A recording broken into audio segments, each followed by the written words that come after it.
Right. So I am live in that one. Okay. You're good to go? Hi, all. Okay, I think we're good to go. Our captionist is going to put a link for the captions in the chat box. If you can take a moment and just say whether or not you can see that, or is it just going directly to the panelists?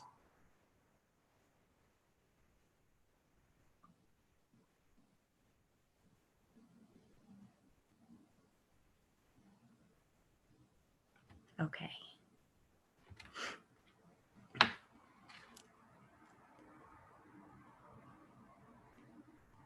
I think we're okay.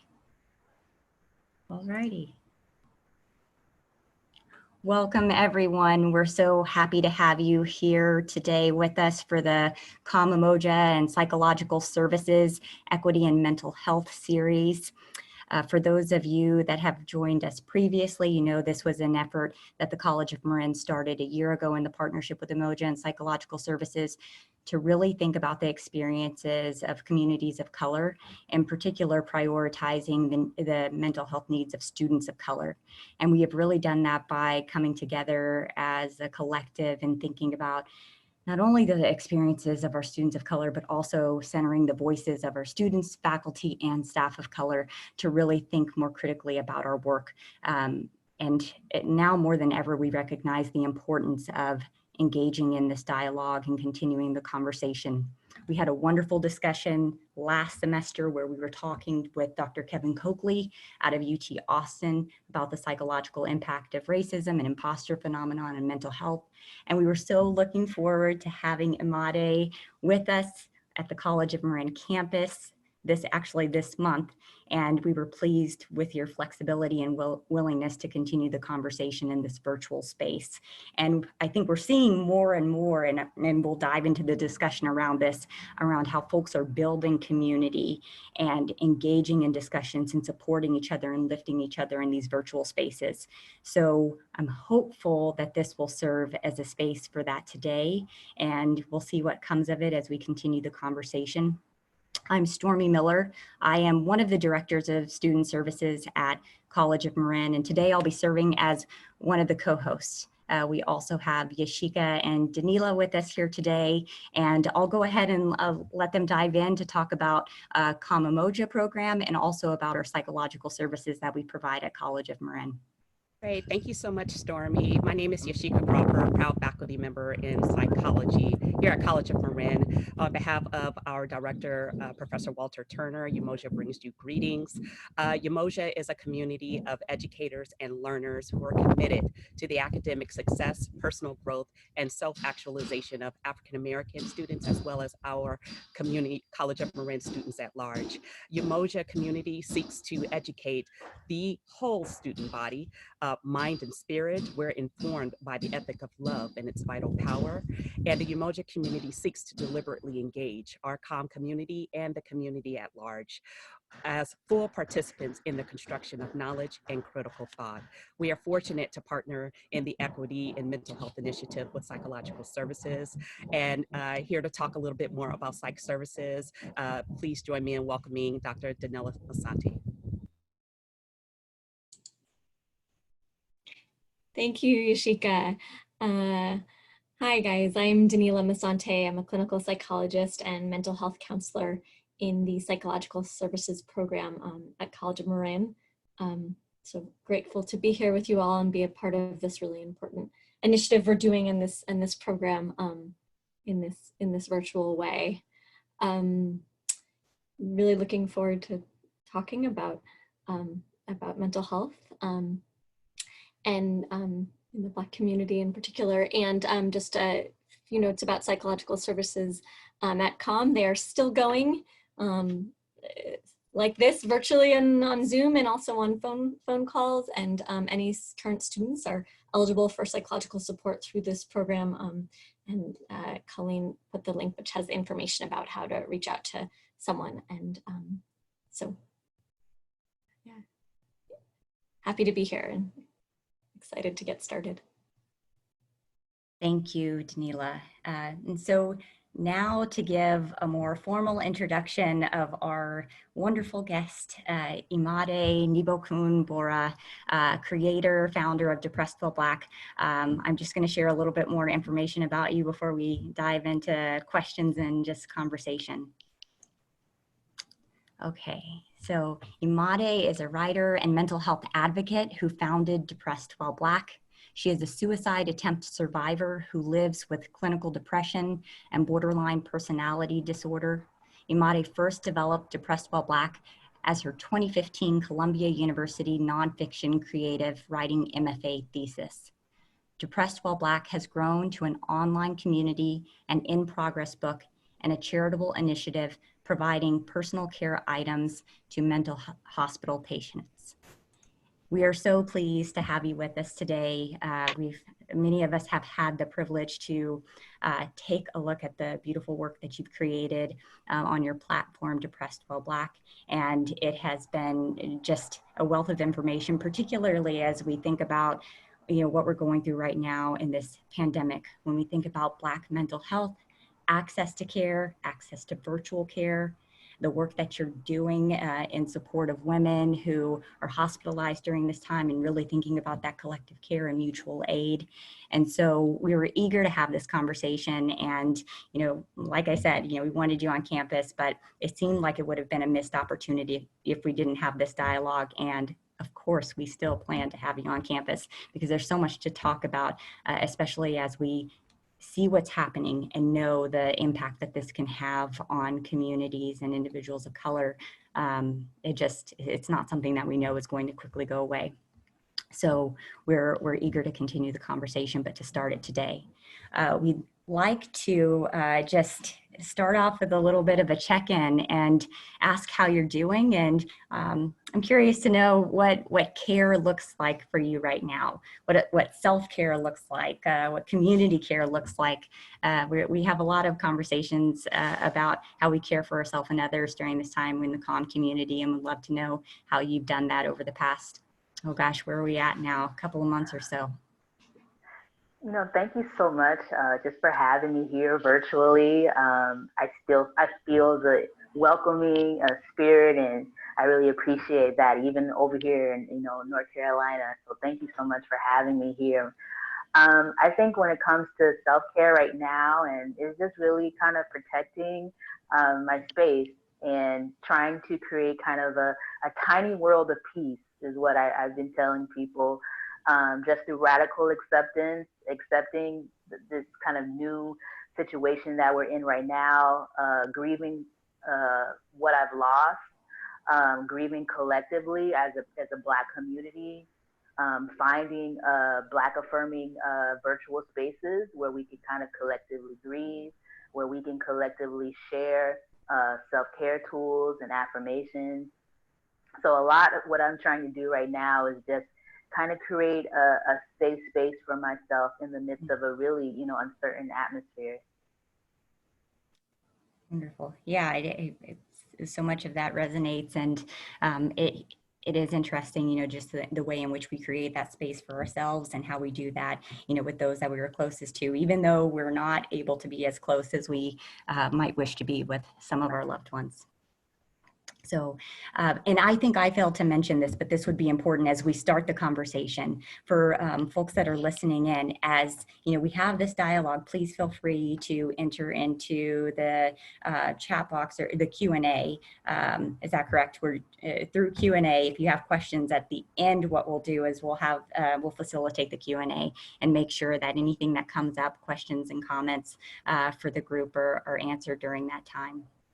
So, we'd love to know more about Depressed While Black. How did it emerge? We know some of that from your work in terms of your thesis, but really curious to know, just the process of creating that, and then, where you are with it today, or where you hope to be.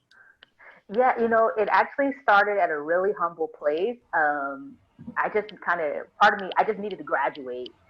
So I needed a thesis, I needed a subject to write about, and I didn't think I had anything to write about. This was kind of after the Precious film came out, And so I thought, I'm not precious. I don't have that level of trauma.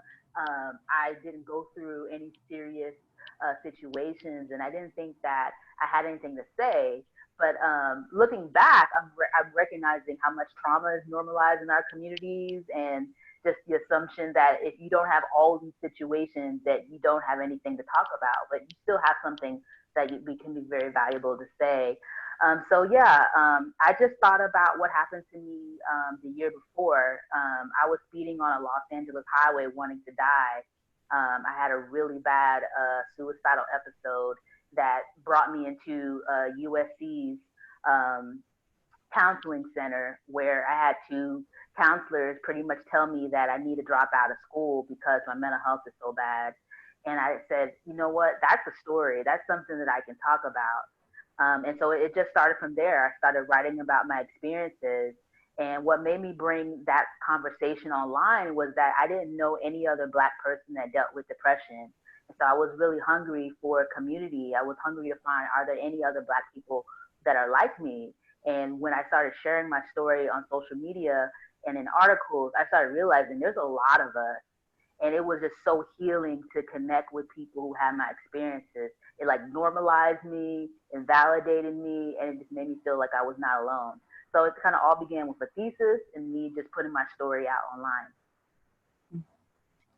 And now we had the opportunity to read your recent article about finding virtual therapists and therapists of color, and I was utterly amazed at all of the resources that exist. You know, we hear of some of them like Talkspace and Right.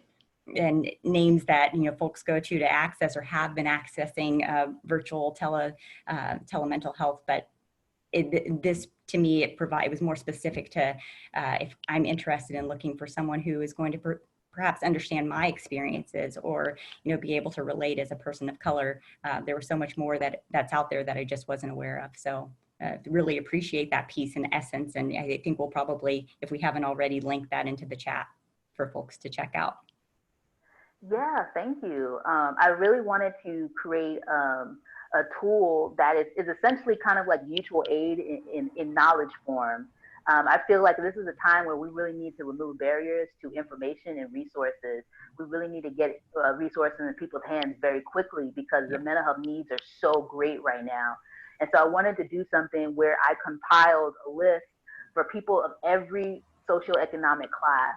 Because the challenge sometimes when we say, you know, here's a list of therapists, we don't include the fact that some folks may not be able to even afford more than half of the therapists that we recommend on that list.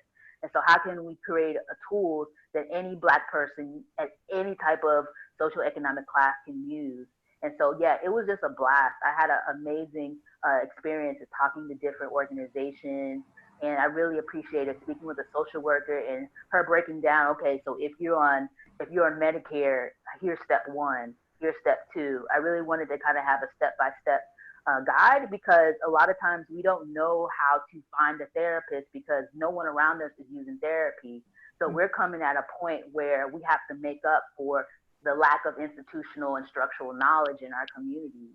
So I wanted to make it really simple so that it's not overwhelming for people. Mm-hmm. Mm-hmm. Yeah, and Danilo, I'll let you chime in. Just, you know, as a person who, you know, is, you know, in this space of telehealth and telemental health and the challenges that come across and opportunities. So if there's anything that you want to add to that from your perspective.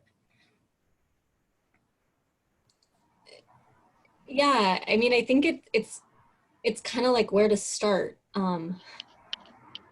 You know, like the levels of, you know, the structural barriers that exist, just period, for anyone. And then when you think of folks of color and the Black community, are like immense.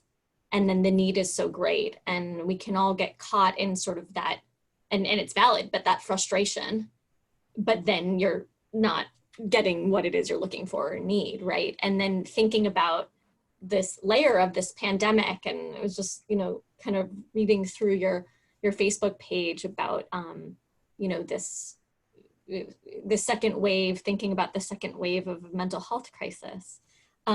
so it feels, there is a sense of kind of like where to start, and thinking about like who, how do we think about what help looks like right now, like what people are dealing with and what help looks like right now, when we already are thinking about that. Then that was already a question before that we, and so.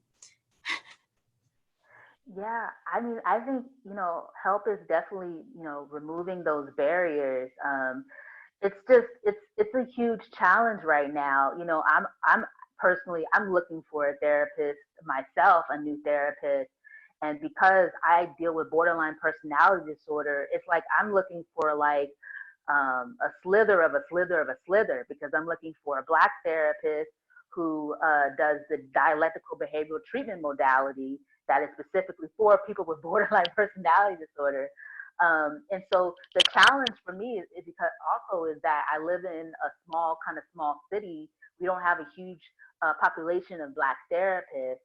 And so help for me looks like the fact that teletherapy is available. I can expand my search throughout the entire state, and I can lean on larger cities that have Black therapists.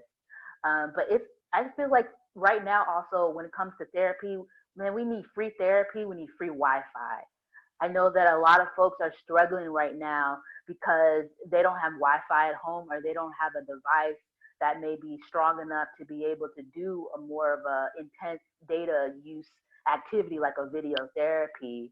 And so, yeah, we need free Wi-Fi hotspots, and we need also to not be criminalized when we are in these public spaces. I heard of someone who was taking a class and the police harassed them when they were in the library parking lot using the Wi-Fi. So we really need to have access to, low income therapy, but also to the Wi-Fi as well. Oh, that's really interesting, because you just started talking about some of the structures that are in place that prevents persons access to mental health. And on its face, we don't necessarily even realize that that is a barrier. So in your instance, you just mentioned just access to Wi-Fi, which for many individuals that have seamless access, they don't necessarily even think of that as a barrier sometimes. Are there any in your work, in your work with persons and in the community, what are some of those other barriers that maybe persons in the seats of privilege don't see all the way? Yeah. So when I was told back in, I believe, 2013 in my graduate program that I needed to go back home and leave my graduate program. And I knew I couldn't go back home because I would lose my health insurance coverage that would allow me to have therapy. And so, I also knew that I would go back to a place where I wouldn't know how to contact therapists, and I wouldn't necessarily have the most supportive environment for my mental health. And I think another thing that's happening right now is, students may be going back home to places that aren't affirming of their gender identity, of their sexual identity, of their mental health conditions. And it can be really difficult, even if you have free therapy, even if you have free Wi-Fi. How can you create a therapy room where you can bring your full self if you can't bring your full self into the house, into the family? And so that's another thing. And, and I'm thinking about that. Like, there are so many public spaces that we relied upon for support that are closed now. I wanted to print something out and I couldn't because the libraries are closed. And so I'm thinking, how can we kind of create public spaces, public Wi-Fi hotspot spaces, where people can possibly have their therapy sessions there and feel like they can bring their full self and not feel like a parent or a sibling is going to overhear what they're saying, maybe about their sexual identity or about their gender identity. So yeah, that's something that I've definitely been thinking about for sure. It's a big conversation that we're having as well when we're thinking about addressing the basic needs of the students that we serve. And, clearly we're seeing a lot of impact as far as unemployment or underemployed, or resources that the college has typically provided, where we've been a hub for so many of areas of access. We had a farmer's market, our comm covered, the food pantry, folks to talk to and easily access, if you were looking for housing resources, or, or whether that be healthcare, which we have transitioned to telehealth, but it shifts a bit, right? And knowing what's available and how to access when you go into this remote mode. But the big thing that we've been discussing is just around this piece around broadband access. And we identified this map that talked about where in California, their broadband access was limited, and there were particular communities, rural communities, that were more impacted. And then, you look at Marin County as a whole, and it looks like we're okay. But there's certainly pockets where there isn't access, and you really start to see where there's disparities in terms of access in particular communities where it may have not been laid out because of assumptions around income, or essentially developing things where it was thought that it should be developed and afforded. So what that has essentially done is communities are impacted where we should have access and we don't. And then we also have some of those communities that are further out, like West Marin, who also struggle with the broadband access piece. And so it's trying to figure out, how do we get hotspots? Also taking in consideration everybody else is looking for hotspots. So, the backlog on that. And so trying to meet some of those needs and the strategies that you have mentioned around public places where people can go to this parking lot, and it is more of a safe space for some outside of home to be able to engage in, whether that be group therapy or individual therapy, in addition to coursework and beyond. Those are the things that we're talking about, but still need to be further fleshed out so we can identify places where that access exists. So it's an important piece that, you think about, opportunities exist because you've got, it's definitely come up in Marin where we recognize finding therapists of color is really challenging. Students have shared that with us. Colleagues have shared that with us for their own children. So it's certainly like something that, it just probably looking at it much larger than Marin County, like 2% of psychologists are Black? So, and then we, think about our own community, and we know that finding therapists of color is challenged. So yes, this opens up the door in terms of access, and then we're met with additional barriers that we have to think through and be intentional, particularly with this work, because we know that that with the pandemic, your health, the physical aspects of it is a critical point of focus right now, but the mental health piece is severely unaddressed. And that's the long lasting piece that we have to be more mindful about as we look at a system that is historically under-resourced when it comes to mental health care. So all that you're talking about really just helps us think and frame and continue our work. So, yeah. Yeah, it's interesting as I'm looking at the chat box. I will be getting to it intermittently, but there was a comment from a participant who related to this issue of access to internet and stated that internet providers cut off internet without notice, and being kicked out of public places for trying to look for internet seems to be a ongoing issue for this participant as well as for many others. So there was some acknowledgement there on what you were talking about. Yeah, it was already difficult before. Starbucks in Oakland and places I visited, they covered up the outlets, so you can't even charge your laptop. So it was hard before to be able to access public Wi-Fi spaces. And we know that it was because they're essentially trying to punish people for being poor and preventing loitering of potentially homeless people. So some of the challenges, some of the barriers that were before the pandemic are like amplified now. And then you also have some barriers that have lowered in the sense of teletherapy allows me to search for Black and brown therapists throughout the entire state. I'm able to stay at home. I don't have to have a huge wait time in an office or things of that nature. I don't have to take a bus to the therapy room.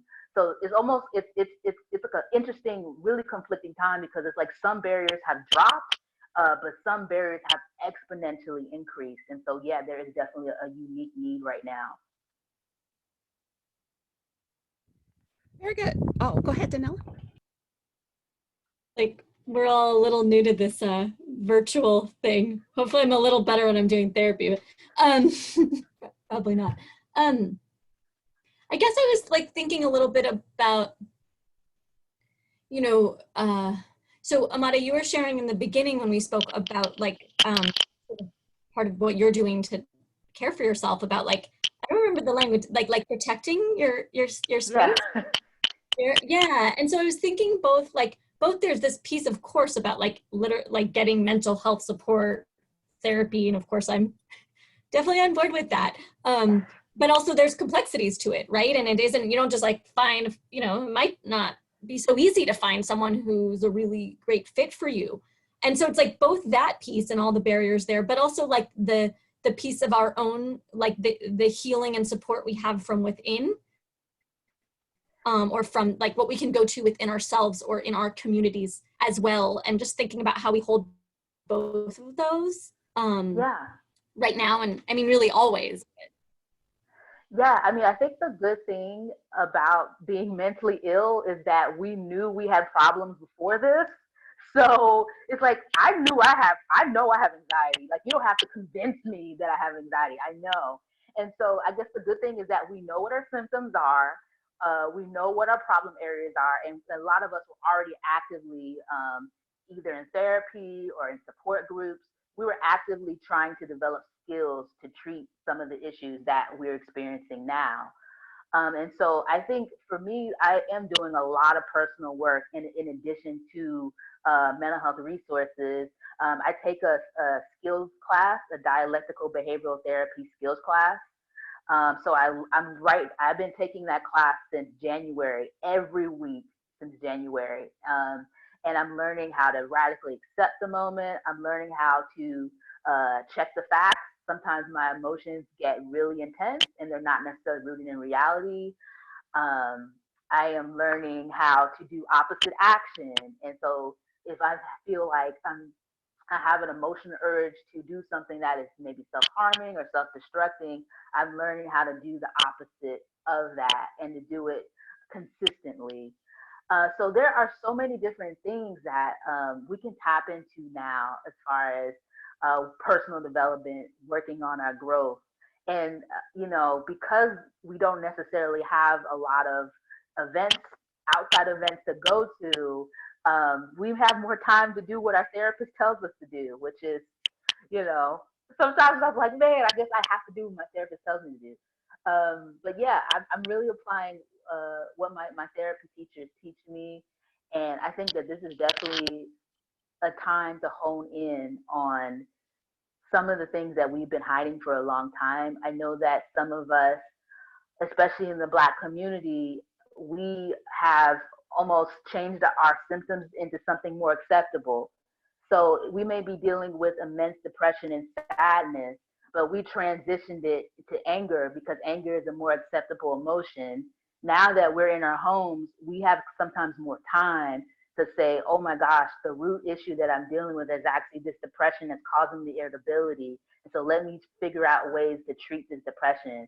So there's an opportunity right now to confront ourselves, confront the mental health challenges that we're actually experiencing, and figure out, even if we cannot find a therapist, research online and find mental health resources and tools to treat our conditions.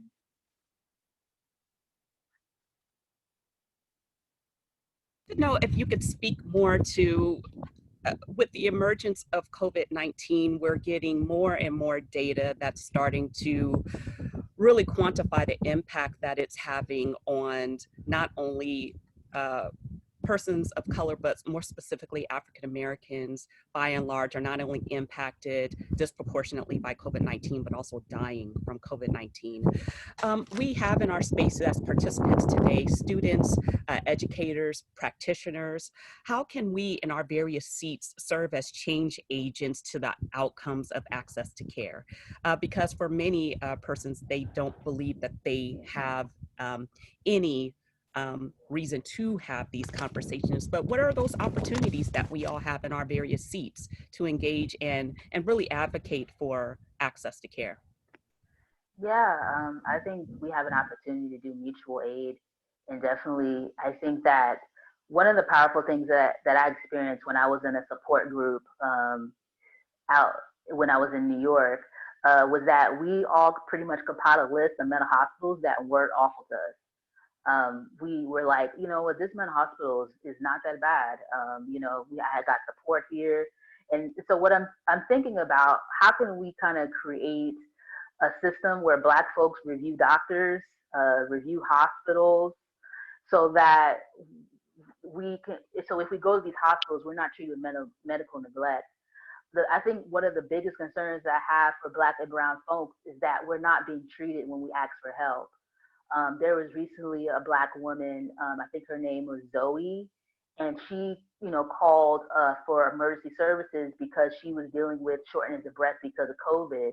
And the EMT told her that she's just having a panic attack and did not send her to the hospital. She was constantly neglected every time that she asked for help.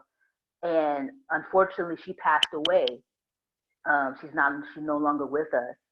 And I really do think that we need Black and brown folks to come to the hospital with us, to be on those phone calls with us, to look up testing sites for us. We just need to advocate for each other. That's what got me through my first hospitalization.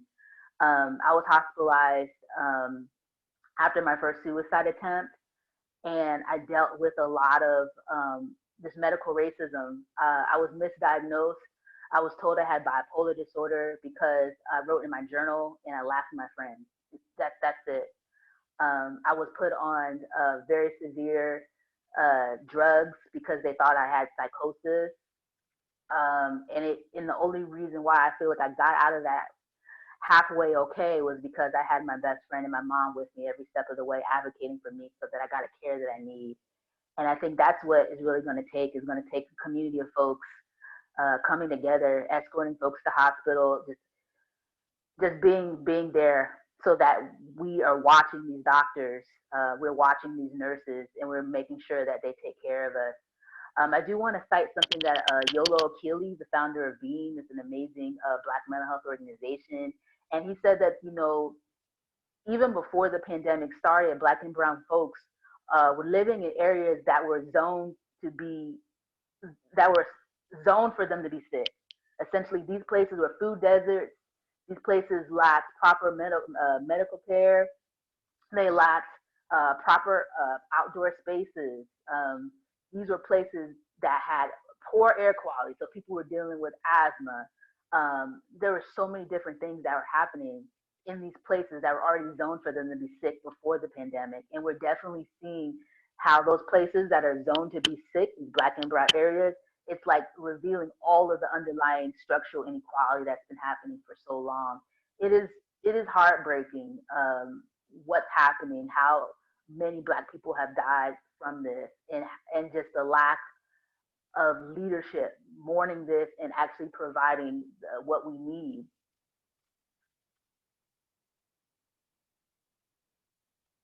Imadé, can you mentioned the folks that were with you, supporting you along the way and really just having your back. You mentioned your mom and best friend. Can you talk a little bit more about just what that was like, just sharing information about your mental health with family members initially, and maybe it was a full community of support, but there's I'm seeing that some students experience it's difficult to have the conversation, and certainly I've experienced that myself in the Black community. Is just you wrote something about it that it is always like, it stuck with me about praying it away, and that always being like an element in terms of our culture. But that's also led to suicide and sickness and so many experiences, because you're thinking, okay, I'm supposed to be able to heal through my spirituality, and when it's not working, like the tremendous guilt and shame one can feel from that.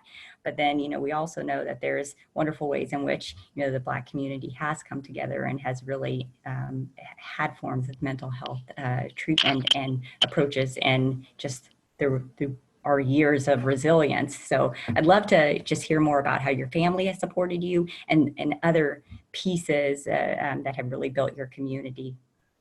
Yeah, I'm definitely a witness to say, some of our parents can change.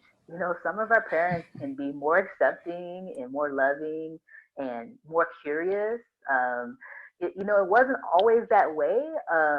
I because I grew up Christian, I grew up Pentecostal in the Church of God in Christ. We produce the best musicians in the world. We're known for that. That's what we do. But yeah, it was a rich tradition, and I definitely there's so many beautiful things about it. I think that Prayed Away was definitely a response to the medical racism and neglect that we experienced. um, Historically, Black folks, if we, you know, openly expressed that we were sad or we were angry about the treatment that we were experiencing, we could be killed for that. That's something that could have brought significant harm to us. And so I think Prayed Away was definitely a coping mechanism to help us get through just the immense amount of white supremacy in this country. I think where it became a maladaptive coping mechanism is when we started getting more access to resources like therapy, but we said that we're not deserving of that, or that's something that white folks do. And that was a journey that I internalized that as well. I didn't really tell my mom about my mental health issues until after I drove on the highway wanting to die. I waited until the very rock bottom moment to tell her, because I was so afraid that she was going to say, did you pray about it, did your pastor pray about it? And she did. She did do that. But the good thing in that scenario is that I timed it so that I came out to her about my mental health issues right before therapy, so that if she tells me something that hurts my feelings, I can just fall apart in the therapy session, and it's my therapist's problem. So she can help me. And so I think I just encourage folks, if you feel like it's time for you to tell your parents about your situation or your friends, time it so that if it's the worst case scenario, you have tools to cope. And I know that there is a warm line that's available. I know that there's probably counseling services that are available, College Marin. You can surround yourself with support so that even if the people closest to you may even reject you, um, you can have some sort of grounding, some sort of support that kind of helps you get through it. And that's what helped me in the beginning. And then when it got really serious, after my first suicide attempt, I remember, making that first call in the mental hospital. The first call, it can be really tough to tell someone, hey, I did that thing you didn't want me to do. And I remember telling my mom, hey, I attempted, and she didn't judge me at all. I think it really kind of broke her heart.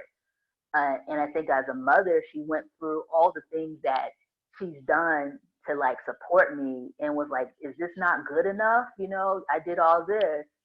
And so she went from that kind of bewildered, what's going on? I don't know what's wrong with my child, to being my advocate in a mental hospital. I mean, it went from 0 to 100 to making sure that I'm okay because I was put on medication that was not good for me, advocating for me with psychiatrists, meeting with a therapist, having a therapy session together. She's really like grown so much. And I think that I just want to give, to the students a sense of hope that some folks can change. Some of the most hard line people can really change. And so, yeah, my mom has been instrumental. When I lived out in the Bay Area and I dealt with housing instability, I was like 2 steps from being homeless. My mom paid for my therapy sessions, and those therapy sessions helped save my life. So I just would say to the students that you can be influencing your parents and inspiring your parents in ways that you may not even know until years later. And sometimes you openly saying you're going to therapy is setting an example for the whole family. and you can be the role model that they need, that they may not express it, but they are looking at you, and some of them are inspired by you and they want to do exactly what you're doing. So I would just say, be encouraged. They may be making fun of you now, but down the road, they may be doing the exact same thing you're doing and going to therapy. You know, what you just said really, really resonated with me, and I appreciate you saying that.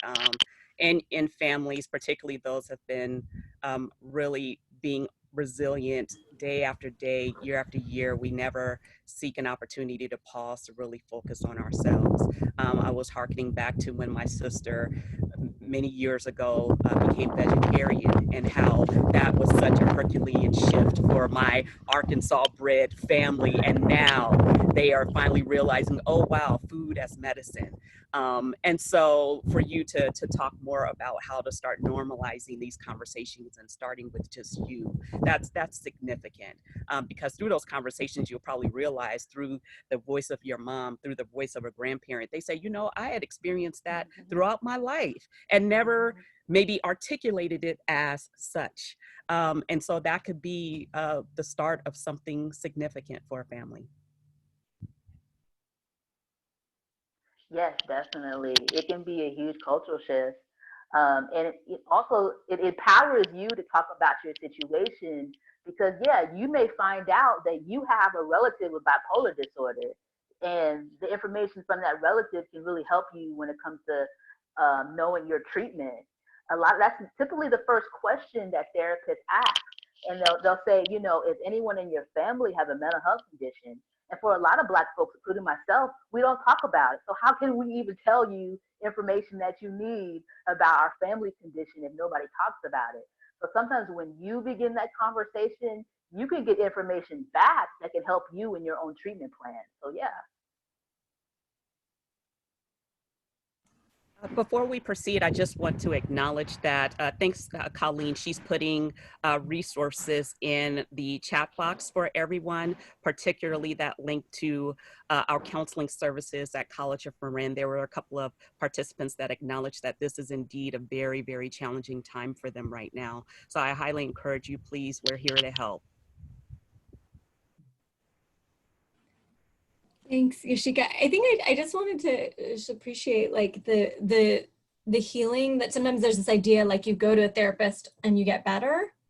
Like, you know, it sounds nice, but like that, like, and I think there's a lot of getting better that happens in therapy, but that healing goes like bidirectionally, in particular, like you're talking about, like, you know, you want the support from your mom and you got it, but maybe like it was a different way or that you thought it would come, or am I freezing?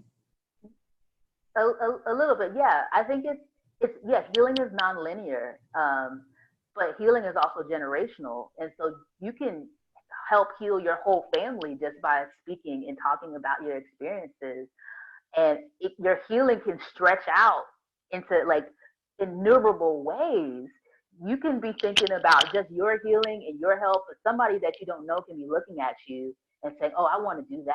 I want to do that too." So, yeah, I mean, it's so powerful. And I mean, I think that, you know, Black folks, we've been doing a lot of these things for hundreds of years when it comes to collective care, when it comes to having, you know, porch talks and porch conversations. You know, we've been having these things.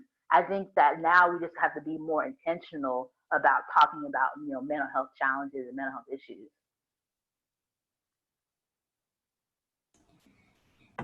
Imadé, we talked a little bit about services and what the resources look like in college. I think maybe we talked a little bit about USC, and you know, had shared some of of you know what we have at College of Marin, but what we're also trying to create and build with full recognition that, you know, this is, you know, we still have work to do, right? It's hard to, you know, to fully meet the need, and particularly right now, you know, in the space that we're in and what we're experiencing globally. But it's what we can appreciate and acknowledge is the firm commitment in this work and support, but also knowing that we don't hold the answers, that we know that students guide us in these services. Students share with us, what is the most healing, what is the most supportive, and that may be individual therapy, but more and more we're seeing that that's done in group and community, and it,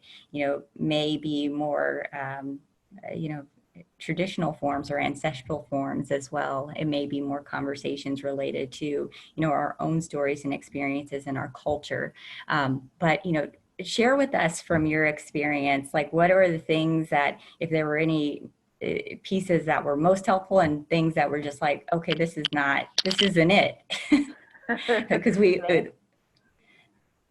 I wish I was a student at College of Marin during my mental health crisis, because just the setup that you guys have, is just so helpful.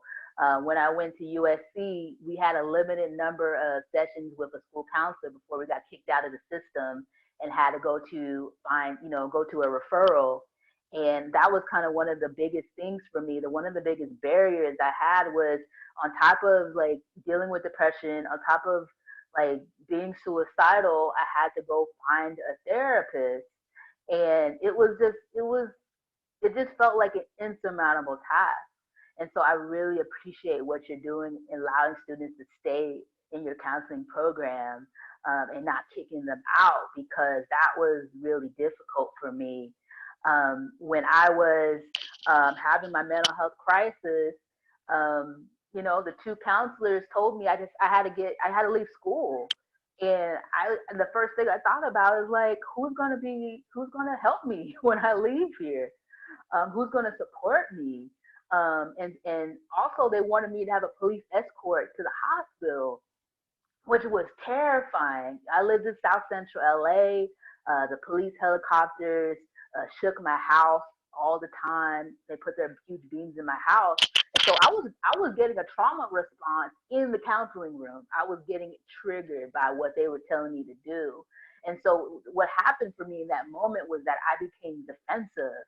Instead of being receptive and open to help, I stopped caring about my mental health challenges, and I just started thinking about survival.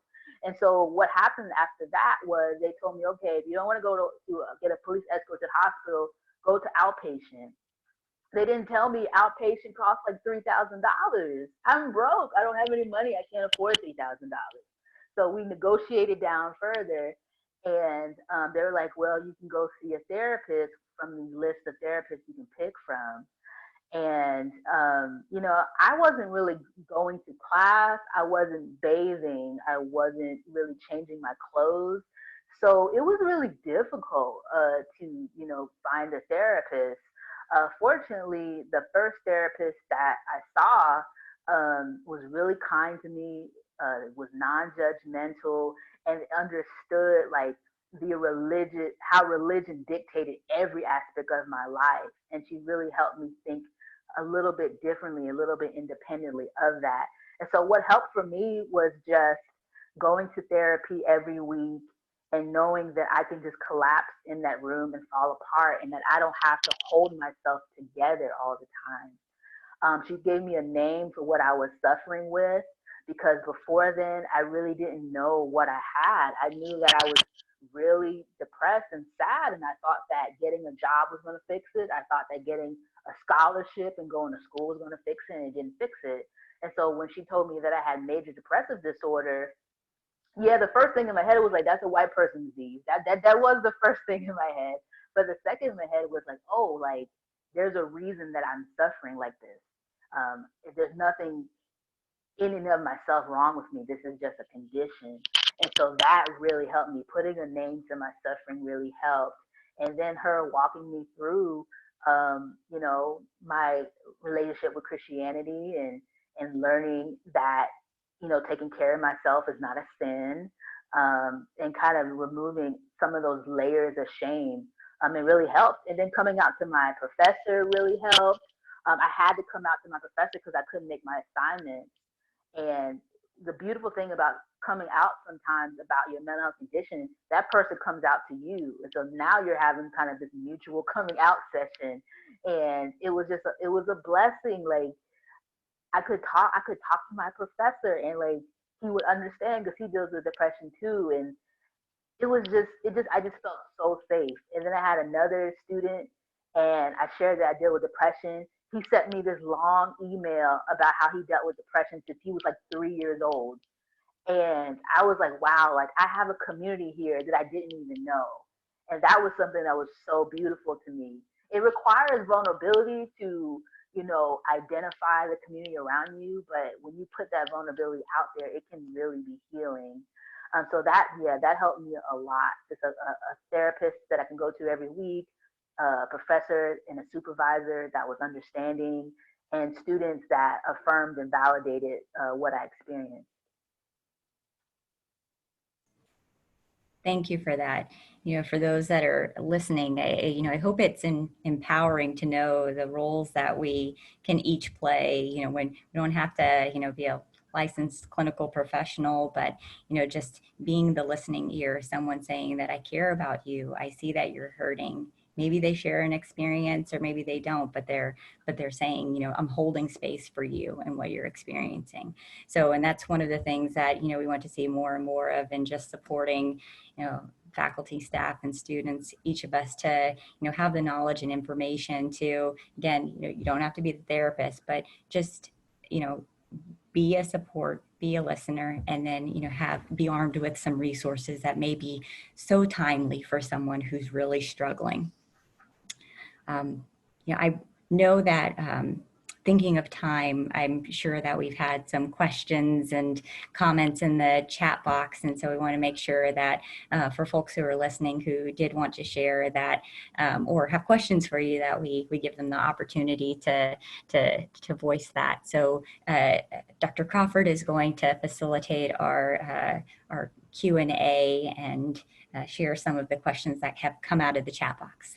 Yeah, very good. And so interestingly, a lot of the questions had actually already been addressed by Imadé. Particularly, there was a consistent question about the Black family and how can we continue to help support our families with engaging them around these particular topics. And I think through your example, you did a very great job of how do you have those conversations. So again, I encourage you all to put your questions out there. But another question, Imadé, because you just, I believe we put it in the chat, you just had a really great article in Essence that talked about how we can reach out and get a hold of African-American therapists. But given the fact, as Stormy stated, that there aren't a lot of them locally, what types of attributes and qualities should we look for in a clinician in general that we believe will help us over those challenges that we might be experiencing? Yeah, actually, I wrote an article on this as well. It's on the Black Youth Project about the 5 signs of a great Black therapist. I think one of the biggest things for me is that they have pre-existing understanding of the structural inequality and the history of oppression of Black and brown folks in this country. I think it's really important that you go into a therapy room feeling like you don't have to prove to your therapist that racism exists. And I have been in situations like that where I felt like there was a lot of interrogation when I brought up microaggressions that I experienced in my program that I didn't feel the interrogation when I talked about other things, but I felt the interrogation. And so I think pre-existing knowledge of structural inequality, I would say that they have a treatment modality and a treatment plan that you respond to the best. For me, I have been in therapy off and on for 8 years. And because I had an undiagnosed mental health condition, I didn't really get treatment that I responded to until recently. And so it's very important that if you have, if you're dealing with schizophrenia, you need to have a therapist that specializes in that. If you're dealing with a personality disorder like I have, make sure that you get a therapist that has that treatment modality that can help you. the best. I would say that is something that's really big. And someone that, of course, is, a good listener, non-judgmental, active listening, constantly researching the latest therapy modalities, just constantly trying to bring their best self in the therapy room. Yeah.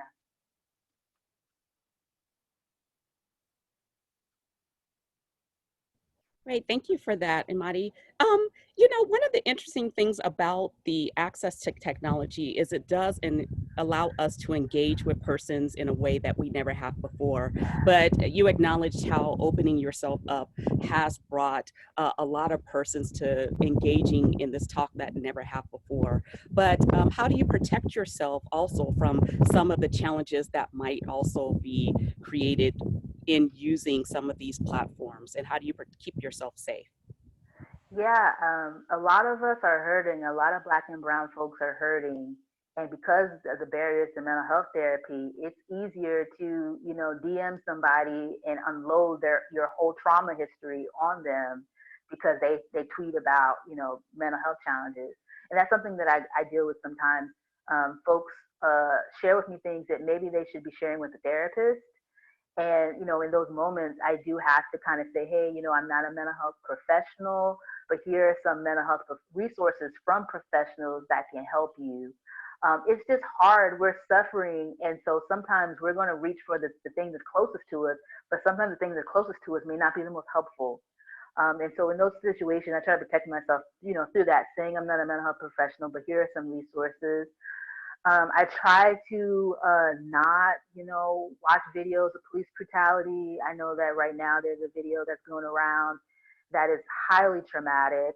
And I try to give myself permission to disengage and say that I'm already going through the pain of dealing with being Black in this country. I know for a fact that the video is accurate, it's true. I don't necessarily need to expose myself to that. So protecting myself from triggering information on social media is something that's been really huge for me right now. And then another thing that helps me protect is, not being a mental health advocate all the time, 24/7, taking that hat off and allowing myself to be vulnerable to people so that they, can invest into me. So I rely on other mental health advocates and the work that they're doing.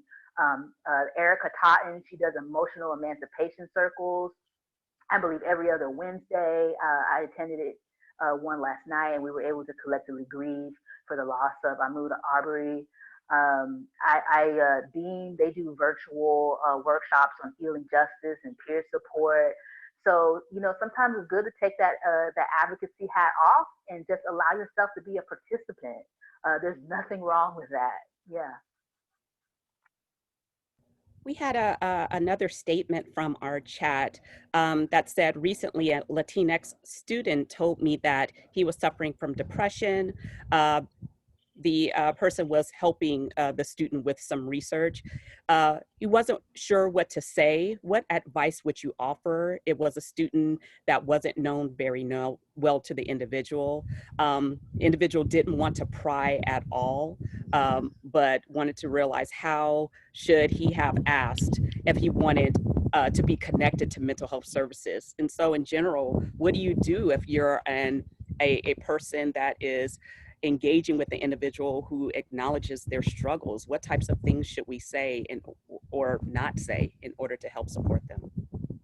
Yeah, I mean, I can only say what I've done. I know that so many situations are different. And I think that the student is already doing a good job because they care and they're compassionate.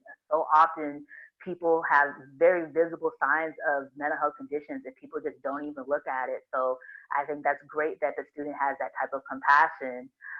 In my community, I deal with BPD, so a lot of it's a very deadly disease. Around 1 in 10 people die of suicide. So in my community, we just ask, are you suicidal? I ask them just flat out if I feel like they may be kind of on the rocks.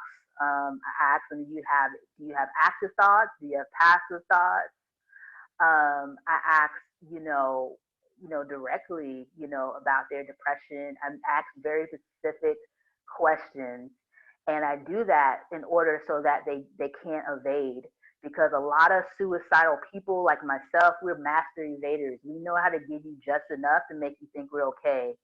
But when you ask specific questions, that person really can't hide.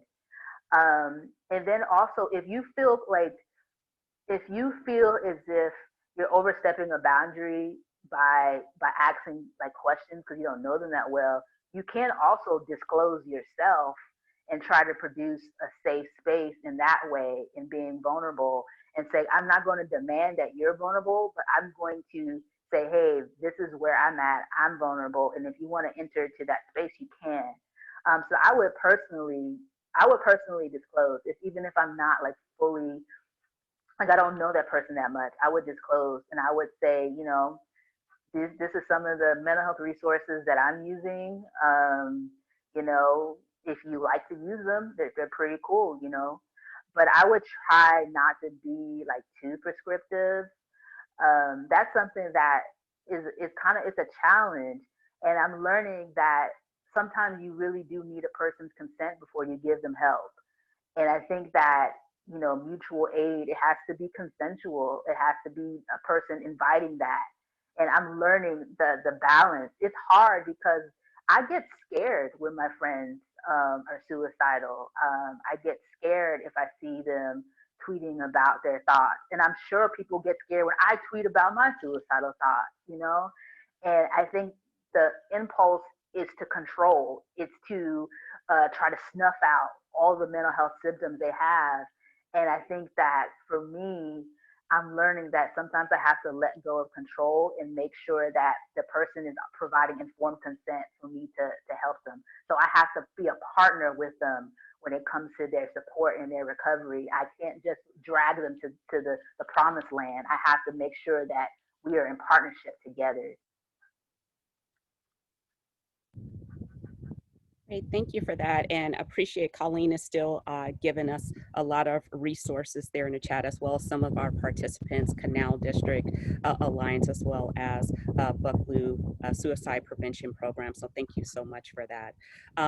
We're starting to approach the end of our time together, but I did want to offer some opportunity, Imadé, to talk a little bit about the different projects that you have going on right now. I know you mentioned your book as well as, so can you share a little bit, because you have us all interested, so we want to know what's the latest for you.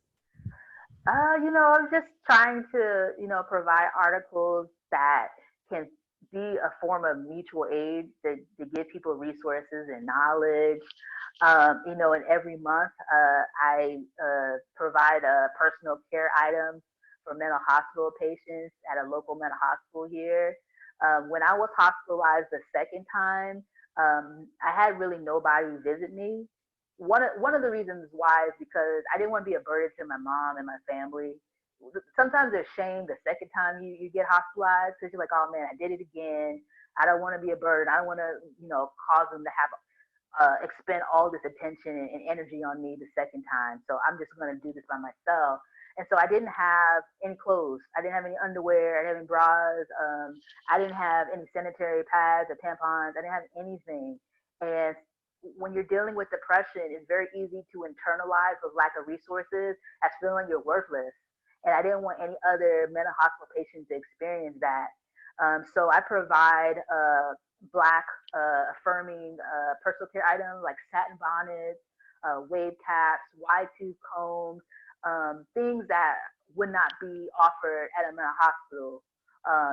Shampoos for natural hair, things that can make people feel that they have dignity, make them feel like they're taking care of their bodies. And I know from my stay in the mental hospital that the way that you look sadly affects how you're treated. And sometimes the more put together you are in a mental hospital setting, the more a doctor will believe you, the more nurses will listen to you. And so it's also a very political thing when it comes to appearance. And I just wanted to be there for them and say that I care. And they lead the way. The mental hospital patients tell me what to get. And I love that. And so every month they give me a wish list of things to get, and I get it for them. That's kind of one of the big things that I'm doing right now. I'm also trying to file for a nonprofit status. So hopefully that will be in the works. And yeah, just pitching my book idea to agents and things of that nature. Yeah. Great, thank you. I think while we can't see the faces of our participants, I'm sure everyone's shaking their head like we are, saying, yes, girl, yes, sister, yes, we got you. So we're super, super Thank you excited so to have you much. that. Thank you. That's excellent. Stormy, if I can turn it back into your hands, you again are getting a lot of comments of folks really celebrating you, Imadé, and all that you provided us today. Thank you so much. We just so value the work that you're doing, and especially during this time, because it's so needed. And so the resources have been helpful to me, have been helpful to all of us. And we really are rooting for you and look forward to seeing how Depressed While Black grows. We will read that book. You know what? Actually, I think our librarians are on, and we can add this to our book club. I see it happening. Wonderful. It's all unfolding, even if it's online. Yeah. Thank you. Yeah. So once again, we appreciate you being here with us. We hope that you'll continue to, stay in touch with us. We certainly will be reaching out to you. And, for those of you that are listening, Umoja and Psych Services, we've been having conversations around, okay, we're having these events, but, how do we take it a step further? And so there's conversations around, a summit that really speaks to, equity and mental health. And, so our big picture idea is to be able to have the conversation, bring folks who have supported us like yourself back, and make a larger event of it, and just, as I said, continue the dialogue. So we couldn't imagine not having you as a part of that. So one of these days when we can come together and not have to maintain as much distance, I think Yashika and Danila and I would agree that it will happen and you'll be a part of it. Yay, thank you so much. Yeah, I would love that.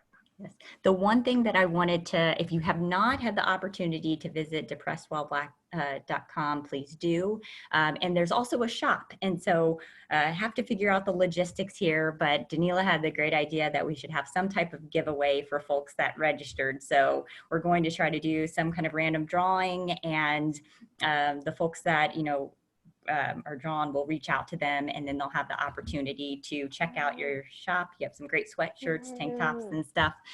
So they can have a shirt similar to what you have. So yeah, we are more to come on that.